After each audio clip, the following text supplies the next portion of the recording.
I'ma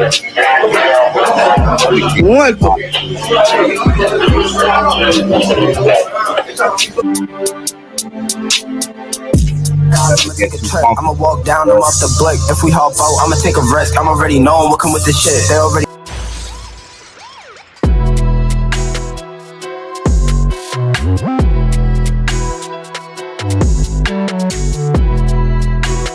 Welcome back to the W number. So as you can see, I got a fire new mic, right? I got a fire new camera, right? I'm not using it today because it's not the type of recording I'm gonna be using my cameras for. Usually I'm gonna use these for the live streams, fire videos from now on. I'm sorry about the quality visually of the last video, but you know, it is what it is. The content is fire. You just gotta, you know, give it a chance, bro. Don't be so critical of me because you know what, dude? I did 10 years in solitary confinement, so I get the leeway of being a fuck up sometimes, bro. Right? But yeah, anyways, man. So, yo, breaking news in Boston. Another rapper, a local rapper, has been killed, right? What I want to say about this is that I wish people would really think about what they're doing before they do it, because you want to know why? 40 years from now, when you're sitting in prison, none of your gang ain't writing you, your gang ain't sending you money, and the only person you have is your mom, you're gonna regret that you ever took a young man's life for calling you a bitch or starting a rap war or whatever it is, dude, right? Maybe he killed somebody that you know. Is it worth losing your life over? It's something you really have to think about and check it out, right? Say you don't get caught, right? What do you get out of it, bro? Like he killed your mans, or he called you a bitch, or whatever the hell it was, dude, right? Some really, you know, a minor thing, but you know what? At the end of the day, who's gonna pay for it, bro? You. You know how many lives you get to live? One life. And you know what, dude? That kid's not suffering anymore. He's dead, right? Only you are going to live on to suffer. So if you have any brains inside your heads, right, take them guns and use them simply for defense. And even in that sense, this kid had a gun for defense, didn't do him a damn lick of good, right? Because he's, you know where he is right now? 6 feet in the ground. And maybe not even yet, because this is so new. Right, I'm gonna show you the video that someone made of it just a couple hours ago. This happened yesterday, so I just had it and boom. Execution style. That's what the barbers are saying. Javier Nieves lives nearby and has been friends with the barbers here for over a decade. When I heard the shots, I stood up, saw the 3 kids come out first came out, and then I saw the actual gunman dressed all in black. And he ran right across the street. Boston police say just before 1, a shooter opened fire inside exclusive barbershop on Washington Street in Dorchester. 1 man killed, another injured. Witnesses say the gunman walked straight to the back and targeted the victim getting a haircut. Execution style. Just went up to him and just shot him dead in his head. Walked right up to the chair. The video shot him. The barber that was actually cutting the kid's hair is traumatized. His grandmother said he got shot in the head. Rennie Thompson says the young victim is his grandson who recently fell into the wrong crowd. Just yesterday, he says he warned the young man's mom. What hurt me the most, I told her, you don't want to lose your son to the street. This grieving grandfather now sending a message to other young men. To all the young people, don't follow these gangs, bad company. Get you a job, make your mother and fathers proud. Word.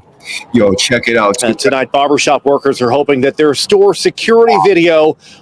Yo, do you think that the cops give 2 flying fucks about this? How about check this out, right? The cops are happy when you do this, right? If you don't like the cops, and if you think like, you know, you're a street dude, you don't, you know, you're here for the solidarity of the streets, right? Well, check it out. The cops are smiling out in front of that barbershop. Want to know why? Because they're like, another one down, bro. No one cares.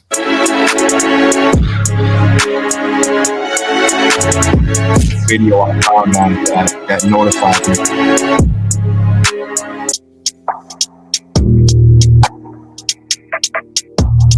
A shooting in the middle of Labor Day. Police say the call came in just before 1 this afternoon. Responding officers discovering the two men were shot inside of the exclusive barbershop and salon on Washington Street in Dorchester. Both rushed to the hospital where one of the men was pronounced dead. The other expected to survive. The business riddled with several bullet holes. Investigators seen going in and out. This the second shooting in the same block in the last 2 weeks. Like, came on my phone like you like it with me.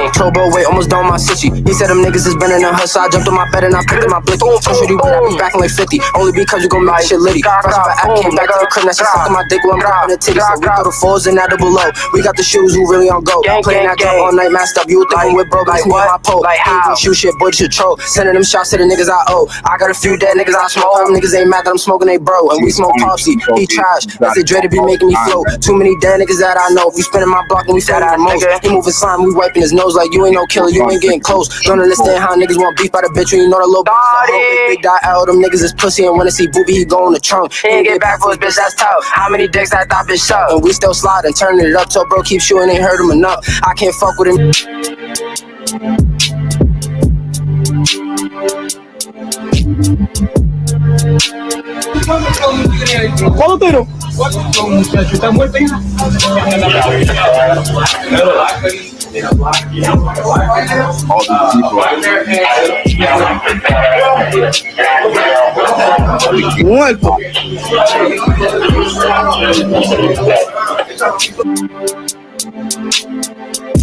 All I'ma walk down them off the blick. If we hop out, I'ma take a risk. I'm already knowing what come with this shit. They already know how a nigga get. They already know how a nigga spin. They already know what a nigga did, but I'ma bend it back so they don't forget.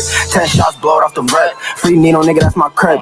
Free Hunch, Brody, he legit. Nigga, free Skull, they know how we get. Every time we slide, glizzy on the head. Make a movie blown through the tents. Know that nigga hit when he crashed the whip. Run up to the V, hit him in his shit. Once you see the D's, then we got a dip. Cause on dogs, we ain't going back. And on dogs, we ain't throwing straps. Nigga, I'm a dog throwing out the cap. Put me in a raw, nigga, that shit cap.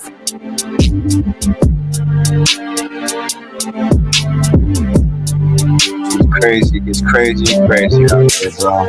Especially out in these streets in Boston, bro. You know, that's what it is, bro. Now, you know what it is, bro? For the dude who killed him, this is what he's going to be going through. And this is what the content somebody asked me for this video. So I'm making it for him. You know, with respect to my viewers, bro, I wish, you know, everybody that watches my channel would hit that like button, subscribe, and share my videos. Tell people about it, bro. Everybody who has a W number should be showing up, showing me some love, and, you know, letting my videos run through, bro, because you want to know why? There's not too many solid motherfuckers out here making videos, bro. And we need more people like me. And you know, what's funny is like I'm willing to help everybody out, dude. Like anybody who wants to start a podcast, I'm about to start a second channel, and I'm not going to tell you exactly what I'm going to do yet because I haven't done it, and I don't want anybody to steal my idea. But I'm about to start a second channel. Anybody who wants to start a podcast, you can watch that, and you could learn everything that you are going to need to know. I'm just going to say there'd be a lot of screen recording going on when I do it, so. It's gonna be mainly. I'll tell you. That's all I'm gonna tell you. There's gonna be some screen recording going on. You'll be able to learn everything you need to know. Let me get to the topic at hand after this next video. I'm gonna talk about the subject matter. Like I really just like you guys to show up and watch some TV with me. That's what you guys want to do. Okay. Well, let's watch one more video on this real quick. This says something about it happened inside a barbershop. NBC 10's Darren Botello joining us live from the scene with details. Darren. Well, Colton and JC, police are still on the scene at this hour. I'll step out of the way so you can see it for yourselves. So right over there, that's the barbershop. You can see crime scene tape up right in front of the barbershop. Investigators walking around, combing the scene for evidence at this hour. And earlier, we spoke with a man who actually says he's a family member of the man who died. I'm mad. With tears in his eyes, this man tells us his grandson died after the Dorchester barbershop double shooting on Monday afternoon. Police say 2 men were shot inside this barbershop on the 100 block of Washington Street around 1 o'clock and taken to the hospital where one of the 2 men died. He was a good kid. He wasn't threatening. You look at him, you wouldn't be scared of him. Too light to fight. Look at him, look like a baby in the face. Police shut down this section of the street in front of the barbershop for several hours as investigators were combing the scene for evidence. You could see multiple green evidence markers on the street, with neighbors watching for behind yellow and red crime scene tape. With one of the shooting victims still recovering in the hospital, police tell us they're looking for the shooter now at large. Family of the man who died with a message for whoever pulled the trigger. Hey, what comes around goes around, and that's life. And Colton and JC, police say they do not believe this was a random shooting. Also, they're not releasing the identities of the 2 men. Again, one of them died. The other one is still in the hospital, but is expected to be okay. Live this afternoon in Dorchester, Darren Botello, NBC 10 Boston. There's no new information in that, but this is the video they after. Who opened fire inside a barbershop in Dorchester earlier today. 2 of the men here were shot. 1 of them died. NBC 10 Boston's Darren Botello got exclusive video from the moments after the gun went off. He also spoke with a man who says he's related to the victim. Cell phone video exclusive to NBC Boston showing one of the 2 victims of the deadly Dorchester barbershop double shooting on Monday afternoon on the ground bleeding, talking on his cell phone. We stopped the video right before showing the other man who died. I'm mad. With tears in his eyes, this man tells us his Yeah, dude, that's the situation right there, bro. Got another Boston rapper shot and killed in Boston, man. Right in the barbershop, bro. Right on camera. Yo, so the topic at hand today, right? Someone asked me, what will their family member be going through when they get to prison? Like when they get locked up there in county jail right now, waiting to go upstate. I'm only gonna do it real quick. Right here, I'm going to start making my videos a little bit shorter for you guys so you guys can come show up, chill, watch my video real quick, and then go about your day. I don't want to keep you hanging forever. You know, when there's an interview, they'll be a little bit longer. But the things you're going to deal with politics-wise, the things you're going to deal with being in prison-wise, you're going to go from the county jail, you're going to go to classifications in Susan Baranowski Correctional Center on M1. You'll go in there. The first thing that you're going to do is hit booking. When you get into booking, they're going to put you in like either you're going to be in like a 10-man holding tank. Then you could go, or if depending on your status, if you're coming in and you're a PC, or if you got problems, they might put you in segregation, or they might put you in a single man right in booking to wait for your turn to get booked into the prison. Once you get booked into the prison, they'll give you your jumpsuit and your uniform. You'll be given either grays or greens, right? So you're either going to go to the maximum end or you're going to go to the medium end.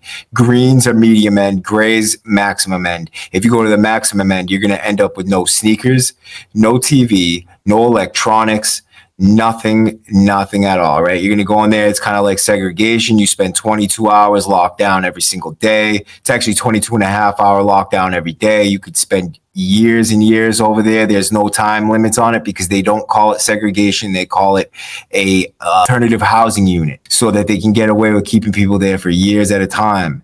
Kicker's been over there for years already. So there's no time limit onto it. And that's how the DOC gets over on something like that, is they just rename the housing unit to something different. That's why instead of calling it the SHU, they call it the RHU, restrictive housing unit. For people that don't know, that's so that they can get over on keeping people there for longer times, because it's not segregation. Only way the society recognizes that you're in the hole and you're getting, you'll have the negative effects of segregation is if they call the unit the SHU, a segregating housing unit. Yo, it's crazy, dude, how they do that, right? But that's politics for you, bro. And, if you don't pay attention to who you elect, that's just what ends up happening. They trick you and they lie to you and they brush things under the rug and they hide it from you and they take your tax dollars, smile on your face and wipe their ass with your money. Let me tell you what's going to happen next is you'll get classified to a different unit. You'll go to either the north side you could end up getting classified straight to the north side after the classification unit, because if you're in the classification unit and you catch some tickets or you start getting in trouble, they'll just put you over to the maximum end anyways, or it's called super max. Right when they were doing it, it was funny because the cops were walking around talking about like, oh, you remember the movies? It's gonna be just like the movies, man. It's gonna be just like the movies. Like, it's so stupid, bro. Like, it's a sham, bro. It's not the way you want to live your life for sure, bro. Like, you get treated like you're dirt on the bottom of their sneaker. If you're ever in pain, they're gonna leave you in pain. Doesn't matter if it's mental or physical. Medical issues, God forbid you get anything serious, you're not going to be getting medical care on time. The medical care comes so slow, and if it's anything serious and you're going to have to keep telling them you might need your family out here. So if he has any medical issues, make sure you have him tell you about his medical issues right away, so that before he even gets up there, you can call up there and let them know that you have lawyers and you have things that you're going to be utilizing in case that they don't give him the treatment that he needs. And if they don't take you seriously, like if you just say it and you don't have what it takes, like if you can't back your words, they will not care. They don't give a fuck. You could say I have lawyers and they're going to be like, yeah. Everybody says that. So you really should have these things ready to go. And that's just another reason why you shouldn't go to prison, is because the legal expenses, just tax. And this is just a new thing that you're going to need nowadays in modern prisons, because they don't treat you medically. So you're going to need a lawyer after your criminal case, you're going to need a civil lawyer to fight for your family's medical rights, to fight for their rights if they get beat up by the cops, because no lawyers want to take your case. If you get beat up by the cops, like, they will not take your case. So after classification, you'll get sent to maximum end or the medium end. The medium end, you'll have a TV, you'll have your sneakers, you'll have your clothes, you'll have your tablets, you'll have books, you'll be able to get you'll be locked in from 9 o'clock in the morning until 11. So it's either there's 2 different recs in the morning, 2 different recs in the afternoon, 2 different recs at night. So if you're on the low side, you'll either come out first or second, depending on what the rec is that day. Every day it switches off. The high side will come out first, then the low side, or the low side will come out first, then the high side. If you come out first, you come out from 8 to 9:30, and then from 9:30 to 11. You'll come out from 9 to 10, or then 10 to 11. And then if you have second rec, well, you go in from that period of time, then you have lunch. And after lunch, you come out and you have count time at 11:15. You have count time at 11:15. Then it's been almost a year, but this is obviously, I spent so much time there. You get locked in at 11. You let count times at 11:15. They'll have standing count, whatever. Most people don't stand. Then you go back in, then you come back out, and you'll be out from 1 o'clock to 2:30. That's your rec time. If you come out first, if you come out second, it's from 2:30 to 4. Then if you have movements, gym movement or yard movement during this time, then you'll most likely be locked in the cell if you don't go out. But if you do go out, you'll go to the yard for that period of time. So it'll be from like 1:15 to 1:30 to about 3:30. And then you come back in right before 4:15 count. Then you get locked back in. You'll be able to take a shower real quick, depending on which rec you have. If you come out second, you'll come out right when you get back from the yard or the gym. You'll be out to take showers. If you have first rec, you get locked in until your rec that night or the next rec, because you come out first and there's only 15 minutes and they can't let either side mix with each other. God forbid there's a fight, right? But you go in, then at 4:15, there's another count time. Then dinner time's around 5 o'clock or 6 o'clock. The runners come out and they run around, and you can, have them go do what you want for you. Go to this store, get hot water, do this or that, depending on what unit you're on. If you're on an isolation unit, like a segregated unit on the max end, the runners are real important. They'll be able to grab things from other people's cells. They'll be able to, move around for you where you can't move around because you're locked in. You know what I mean? Like if you want to pass a kite to your boy, you need a piece of Suboxone. or because that's really the legit scenario. Like if your family's locked up, most likely they're doing some boxing. It's just a fact. I mean, it's up to you whether you want to support that habit or not. I feel like if I was able to, I would support someone's habit in there because it takes away a lot of anxiety. It takes away a lot of depression. It takes away a little bit of that, that shitty feeling of being in prison. And if you could do that for your loved one, why not? You know what I mean? Like they're going to do it anyway. I mean, it's just, they're either going to be in debt or, constantly pulling stunts, or you could take care of them and they could do it without any problems. But either way you look at it, if you're in there and you're going to do it, you're going to do it. You'll find a way. I mean, some people are solid enough like myself. Even if I didn't have money, I would figure out a way to do it that's legit. But if your family member has character traits or character flaws, then, and let's be honest with ourselves, like a lot of people that go in there do have character flaws. Just a simple fact. But if you want to take care of him, I would if you can take care of him, if you have the money, I would.